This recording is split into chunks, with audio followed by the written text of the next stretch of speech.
नमस्कार दोस्तों, मैं हूं मोटिवेशनल में आप सभी लोगों का स्वागत है। आप हमेशा आप अपने लाइफ में, अपनी ज़िंदगी में तरक्की करते रहिए और खुश रहिए, मस्त रहिए, बिंदास रहिए।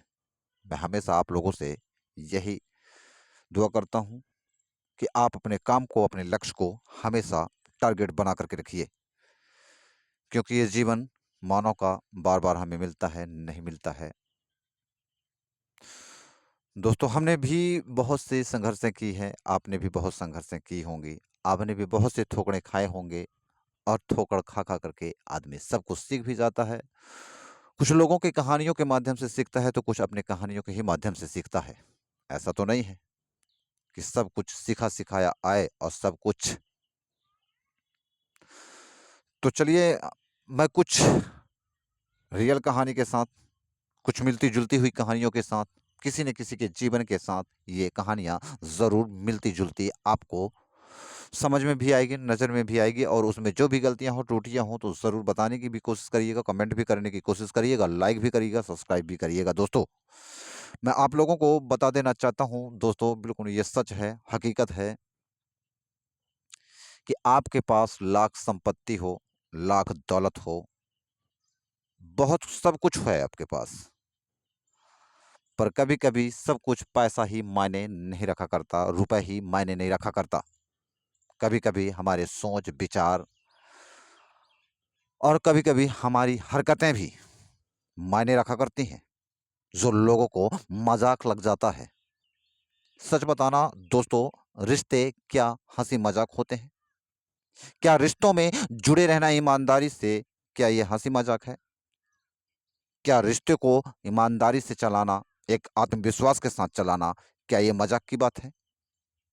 अगर आप एक रिश्ते में जुड़े हैं, जैसे कि आप शादी-विवाह वाली ही ज़िंदगी में जुड़े हैं, आप एक निष्ठा के साथ, ईमानदारी के साथ निभाते हैं अपने बच्चों को, अपने परिवार को, यहाँ तक कि खुद आप भूखा रहना पसंद करेंगे, खुद अपने तन में अच्छे कपड़े पहनना पसंद नहीं करेंगे, जो आप अपने बच्चों को, अपने परिवार को पहनाने की कोशिश करेंगे, उनका पालन-पोषण करने की कोशिश करेंगे और उनको अच्छा ही रखने की कोशिश करेंगे।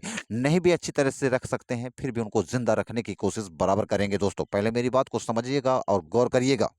ये लोगों को न जाने क्यों मज़ाक लिया लगा करता है, क्यों लोगों को हँसी लगा करती है।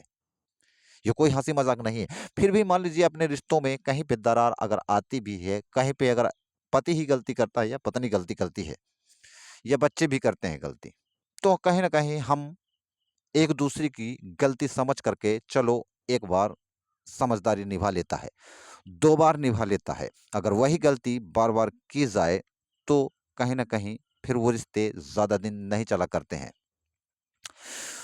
समझना बात को गौर से दोस्तों, मैं आप लोगों को बिल्कुल देखिए, ये कितना बड़ा सदमा और कितना बड़ा झटका आपको लगेगा अभी पहले मैं आपको बताता हूँ। फिर क्या होता है कि जैसे आप इन कामों को करते हैं, बाकी जिसकी हरकतें, जिसकी आदत अगर एक बार बिगड़ जाए, नहीं सुधारना चाहता है, तो वो अपने आप को फिर नहीं सुधारेगा, है ना? नहीं सुधारेगा। वो अपनी गलतियाँ, अपनी हरकतें को वो अपना चालू रखेगा और करता रहेगा और वो शातिर और दिमाग अपना चलाता रह जाएगा और शातिर होता चला जाएगा और अपने दिमाग को टैलेंटेड बनाता चला जाएगा। पहले समझना बात को। और जब अब आदमी कहाँ ना जाएगा? ये सब कुछ ये रिश्ते तो विश्वास से ही चला करते हैं, ईमानदारी से चला करते हैं, आत्मविश्वास के साथ चला करते हैं, है ना? तो आदमी कोई किसी के पीछे तो बैठा नहीं रहेगा, काम में ना जाएगा, धाम में ना जाएगा, 2-4 रोज़ के लिए, महीना भर के लिए, 15 दिन के लिए, 2-4 महीने के लिए क्या परदेश नहीं जाएगा, काम करने के लिए नहीं जाएगा, कहाँ नहीं जाएगा? अगर काम करने नहीं जाएगा तो अपने परिवार को कैसे चला पाएगा? तो कुछ ऐसे कहानियों के साथ जब इस तरह से जब होता है, जब कोई छल करता है, कपट करता है, गद्दारी करता है कि आज पति करे या पत्नी के साथ छल-कपट या पत्नी करे पति के साथ छल-कपट। तो ऐसे मोड़ पे जब कहते हैं पाप का घड़ा जब भर जाया करता है, तो धीरे-धीरे कहीं न कहीं धमाका हो जाया करता है। चाहे वो छोटा पाप हो, चाहे बड़ा पाप हो, जब धमाका हो जाया करता है, तो कुछ उन्हीं के रिश्तेदार और कुछ घर के लोग आपके, समझना, कुछ उन्हीं के रिश्तेदार और कुछ अपने घर के ही लोग आपको ही कहेंगे भैया इज्जत का सवाल है, इज्जत ढाक लो, ये तो होता रहता, हवा बहिर है, ये लगता रहता है। अरे तो हवा बहिर है तो लड़कपन में लगना चाहिए ना, कि भैया शादी के बाद भी हवा बहिर लगता है। बताइए ना आप कि शादी के बाद भी हवा बहिर लगता है। फिर हवा बहिर की बात रही तो भैया एक बार आदमी समझा दिया, 2 बार समझा दिया, तो ये हवा बहिर वाली बात थोड़ी होती है। तो दोस्तों मैं आपको बता दूं कि इंसान कभी-कभी सबसे ज़्यादा ऐसे ही हालातों में टूट करके बिखर जाया करता है, और अपने गाल में तमाचा नहीं मारेगा, अपनी गलतियों पर तमाचा नहीं मारेगा, और दूसरों को दोष देना चालू कर देते हैं। सीधा सा फंडा भाई, ये जैसा हम बोएंगे वैसा तो काटेंगे ही काटेंगे। ये मैंने एक आध वीडियो में बोल चुका हूँ और कह भी चुका हूँ। क्या है, कुछ बातें ऐसे निकल निकल के आ रही हैं, कुछ कहानियां, जिसकी वजह से कुछ लोगों ने कहा कि सर कुछ संक्षेप में रखिएगा कहानियों को, जिससे कि लोग सुने, इससे मोटिवेट भी हो, और उन लोगों को बता दे जाना चाहता हूँ, उन लोगों को, जेंट्स हों, लेडीज हों, जो ये धोखाधड़ी वाला छलकपटिया वाला खेल हुआ करता है, तो एक न एक दिन उनका विनाशकारक होता है, और एक न एक दिन उनका घड़ा फूटा करता है, जिसका जितना लंबा पाप होगा उतना लंबा धमाका होगा, और उसमें किसी का दोष मत दीजिएगा।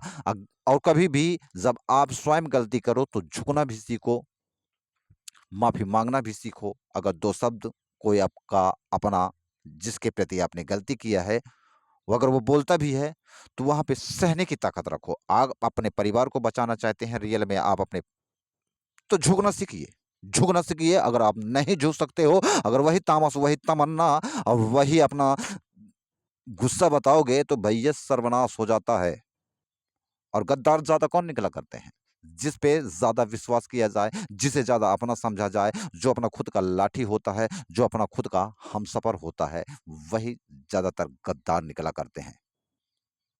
और पूरी तरह से टोर करके बिखरा देते हैं। यहाँ तक कि बता दूं दोस्तों कि अगर वो कुछ करना चाहे, और ऐसे हादसों में दोस्तों बता देता हूँ, जैसे भैया अब वो फुटता तो पड़ा का ही है, तो ऐसे नज़ारों में वो जब स्वयं देख लेता है, पति देख ले पत्नी को या पत्नी देख ले पति को, तो वो पति जब देखता है तो भैया वो तो आग का बबूला हो जाता है। कहीं न कहीं पर वो तो जान से ही मार देगा, या तो अपने आप को खत्म कर लेगा।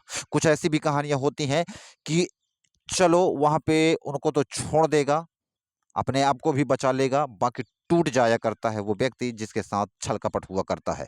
पर उसको कभी धक्का नहीं लगेगा, जो छल-कपट किया करता है उसको कभी दुःख नहीं लगता है, कभी झटका नहीं लगता। अगर ज़रा-सा भी दुःख होता, ज़रा सी भी तकलीफ होती, ज़रा सी भी मोहब्बत होती भैया, तो ये छल-कपट वाला गेम ही ना होता।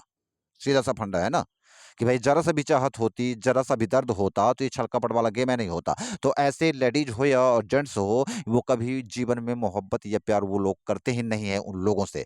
क्योंकि यार ज़रा-सा भी प्यार हो, अगर मोहब्बत हो, तो क्यों गिरे इतनी हरकतें, इतनी गंदी सोच, इतने गंदे विचार? खाली की मिनट की खुशियों की खातिर। सिर्फ़ 2-4 मिनट के खुशियों के खातिर गिर जाया करते हैं। न जाने चेहरे में बिक जाते हैं, न जाने रुपए में बिक जाते हैं, न जाने शरीर में बिक जाते हैं, न जाने किन लोगों में, किन चीज़ों में बिक जाते हैं दोस्तों।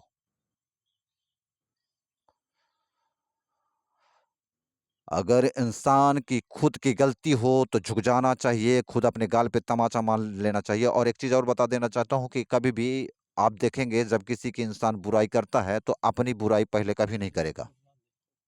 जा सकते हैं दादू। तो इंसान कभी भी अपनी बुराइयों को नहीं बताएगा। आप कभी भी सोचेंगे, कभी भी देखेंगे कि पहले बुराई दूसरे की ही करेगा। तो हमारा कहना ये है भैया कि पहली बुराई करिए तो पहले अपनी बुराइयाँ बताना चालू करिए। दूसरे की गलती ना निकालने से पहले, पहले अपनी गलती निकालिए। दूसरे के गाल में तमाचा ना मारने से पहले अपने गाल में तमाचा मारिए। दोस्तों, तो चलिए ये बात तो है ही, बाकी साथ में इतना ज़रूर कहना चाहूँगा आप लोगों से भी कि आप ऐसे अपने जीवन में हैं, जुड़े हैं, ऐसी कहानी हो चुकी है, अगर हो गई है या अगर कभी इस तरह से आपके जीवन में होने वाला है या हो भी सकता है, तो समझ लीजिए आप अपने आप को मत मिटाने की कोशिश करिएगा। और वो जो 2 शख्स होते हैं, तो वो घर के ही होते हैं साले, बाहर के भी अगल-बगल के भी होते हैं। तो ऐसा करके आप अपने आप को कभी कमज़ोर मत करिएगा, अपने हिम्मत को मत तोड़िएगा, और ज़रूर लड़ने की कोशिश करिएगा। टूट जाता है, बिखर जाता है, सब कुछ कहानियाँ समाप्ति से हो जाया करती है उसके जीवन में जब ऐसे कांड हुआ करते हैं। लोगों को न जाने क्यों मज़ाक सा लगा करता है, न जाने क्यों इसका दर्द लोगों को हल्का सा लगा करता है। जिसके सीने में जो ये बीतती है, जिसके सीने में ये गाज़ गिरती है, जिसके सीने में ये चट्टान गिरती है, जिसके सीने में ये आग का गोला गिरता है, वो रियली में जानता है कि इसका दर्द क्या होता है। नहीं, लोगों को तो सिर्फ़ मुँह मटकाना सबको आता है दोस्तों। मैं आप लोगों को रियल बता रहा हूँ। यहाँ कोई किसी का दर्द नहीं समझ सकता, यहाँ कोई किसी की कहानी नहीं समझ सकता है। जब खुद के ऊपर पहाड़ गिरता है, खुद के ऊपर चट्टान गिरता है, तो सारा दर्द समझ में आया करता है कि दर्द और ओरिजिनल में होता क्या है ना? पर कभी ये मत सोचना कि भैया किसके साथ हमने गलत किया है, तो ये आज तो गलत कर दिए हैं, तो हमारे साथ गलत नहीं होगा। होगा, सबका मालिक एक है, तो होगा। तो इसलिए कहता हूँ दोस्तों, कभी भी आप अपने आप को कमज़ोर मत करिएगा, कभी अपनी हिम्मत को कमज़ोर मत करिएगा। और जीवन है, ये ठोकरें भी मिलेंगी, तो ज़ख्में भी मिलेंगे, और ज़ख्म मिलेंगे, तो कुछ करने की सीख भी मिलेंगी। और अपने ही लोग हमें बहुत कुछ सिखा जाते हैं, अपने लोग ही हमें बहुत कुछ बता जाते हैं, अपने ही लोग हमें कुछ ऐसे रास्ते भी दिखा जाते हैं। पर एक बात बता दूँ, आप अपनी ईमानदारी से रहेंगे, तो दुनिया में आप कहीं भी जाएँगे, आपकी एक अलग इज़्ज़त होगी, आपकी एक अलग क्वालिटी होगी। आप अपने ईमान से कभी भी मत डगमगाइएगा, और शान के साथ चलेंगे लोगों के नज़रों में भी, और आप अपने नज़रों में भी उठे रहेंगे। अगर शीशे में भी देखते हैं, तो आप अपने आप को बिंदास ही महसूस करेंगे। और जो छलिया कपटिया जो नज़रों से जो गिर जाते हैं, जो अपने चरित्र में दाग लगा लेते हैं, तो वो शीशे में भी जाएँ, लोगों के सामने भी जाएँ, तो वो एक समझदार के लिए। वैसे तो कायली की तरह इनको समझ में आना चाहिए, वैसे तो इनको इत्ते से पानी में नाक मुँह में लगा के मर जाना चाहिए। ऐसे घटिया लोगों के लिए मैं ये राय दे रहा हूँ। फिर भी मैं दाद देता हूँ, सैल्यूट करता हूँ कि इतनी भी घटिया गिरने के बावजूद भी, इतनी बड़ी कायली लेकर के भी, इतना बड़ा चरित्रहीन होने के बावजूद भी वो ज़िंदा रह लेते हैं। मैं सैल्यूट करता हूँ ऐसे लोगों को। बदनामी का तमाचा जब घल जाता है, तो उसका दर्द होता है कि भैया हम बदनाम हो गए, अगले भाई ने बदनाम कर दिया। अरे अगले भाई ने बदनाम नहीं करता है, अपना कर्म ही हमें बदनाम करता है, अपना कर्म ही हमें अपना नाम रोशन करता है, अपना कर्म ही हमारा नाम को डुबो देता है, अपना कर्म। सीधा-सीधा अपना कर्म। यहाँ किसी को दोष देने की ज़रूरत नहीं है। तो दोस्तों, ऐसे हालातों में वास्तविक में वो इंसान टूट जाया करता है, बिखर जाया करता है, पूरी तरह से उसकी जैसे ज़िंदगी ख़त्म सी हो जाती है। मैं बार-बार उस बात को इसलिए रिपीट करता हूँ, मज़ाक लगता है। इज़्ज़त बचाने के लिए बताइए इज़्ज़त तो किसको प्यारी नहीं है? भैया जब जब अंगलैन भाई को प्यारी नहीं है, तो क्या करोगे इज़्ज़त ढँक के क्या करोगे इज़्ज़त बचा के? 1 बार ढाँकोगे, 2 बार ढाँकोगे। जब अंगलैन को अपनी इज़्ज़त की प्यारी नहीं है, तो क्या करोगे भैया? तो जाओ भैया, वो घर की बात घर तक तो है ही है, बाकी वहाँ पे तो जो इंसान देखेगा भैया, तो अब ये अगरबत्ती, नारियल, पूजा-पाठ थोड़ी ना करेगा, बताइए आप। आज तक हुआ है कि नारियल, अगरबत्ती, पूजा-पाठ के ऐसे हादसा देख ले और वो अगरबत्ती, नारियल, पूजा-पाठ करे? करेगा? आग लग जाती है, बिखर जाती है, ध्वस्त हो जाते हैं परिवार, गली-गली को हो जाते हैं परिवार, तहस-नहस हो जाता है परिवार। जो रिश्तों को समझते हैं, तो निष्ठा के साथ निभाते हैं, ईमानदारी के साथ निभाते हैं, और जिन्होंने निभा लिया ना दोस्तों, वही तो ईश्वर को प्राप्त कर लेता है। कई लोगों ने गीता, पुराण, वेद में भी बताया गया है कि सबसे बड़ी अगर तपस्या है, सबसे बड़ी तपस्या है, तो आपका गृहस्थ आश्रम है।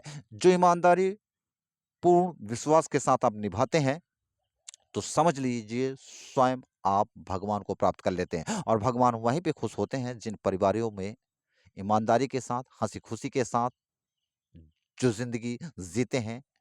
गरीबी-अमीरी तो हर घर में रहती है, पर आधी रोटी हो, सेक रोटी हो, अगर उन्हीं में खुश रह कर के वो अपने जीवन को यापन करता है, रियली में भगवान वहाँ भी खुश रहते हैं। फिर अपनी-अपनी सोच है, अपने-अपने विचार हैं, अपने-अपने टारगेट हैं कि किस तरह से जीना है। ज़िंदगी है, आएँगे हर मोड़ के हर तरह से आएँगे दोस्तों। अगर मेरी वीडियो रियली में अगर अच्छी लगे, तो लाइक और सब्सक्राइब करिएगा, क्योंकि आप लाइक सब्सक्राइब नहीं करते हैं, तो कहीं न कहीं हमारा मनोबल कमज़ोर होता चला जाता है। तो दोस्तों, मेरी वीडियो अच्छी लगे तभी मेरे को लाइक और सब्सक्राइब करिएगा। ये जीवन गाथाएँ हैं दोस्तों, अगर जीवन गाथाओं में कुछ यही एक ऐसा ज़ख्म होता है, एक यही ऐसा बड़ा सबसे बड़ा सदमा होता है, यही सबसे बड़ा झटका होता है, जहाँ पे छल या कपट या पति या पत्नी के बीच में जब ऐसा गेम होता है, तो सब कुछ टूट के बिखर जाया करता है दोस्तों। जय हिंद, जय भारत। अगर मेरी वीडियो अच्छी लगे तो ज़रूर मेरे को कमेंट करके बताइएगा, लाइक भी करिएगा, सब्सक्राइब भी करिएगा दोस्तों, और ऐसे ही मैं आप लोगों को अगले वीडियो में कुछ नए अंदाज, एक नए बिंदास, एक नई कहानी के साथ मिलता रहूँगा। जय हिंद, जय भारत।